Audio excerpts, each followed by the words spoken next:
Historical facts that mess with your perception of time. Number 1.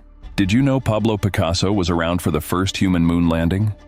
Picasso died in 1973, 4 years after the Apollo 11 mission in 1969. The last woolly mammoths died while the pyramids were being built in Egypt. The last known population of woolly mammoths lived on Wrangel Island until 1650 BC, about 1,000 years after the construction of the Great Pyramid of Giza.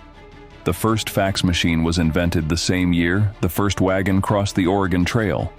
The first fax machine was invented by Alexander Bain in 1843, the same year the Great Migration commenced on the Oregon Trail. Harvard University was founded before calculus was developed.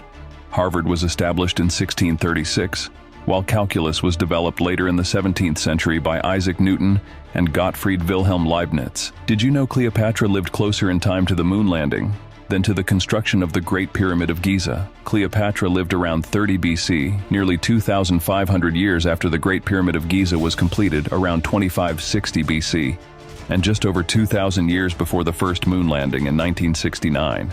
Oxford University is older than the Aztec Empire. Teaching at Oxford began as early as 1096 and it was chartered in 1248, whereas the Aztec civilization didn't begin to rise until the early 14th century. Anne Frank and Martin Luther King Jr. were born in the same year. Both were born in 1929. Thank you for watching The Curious Group.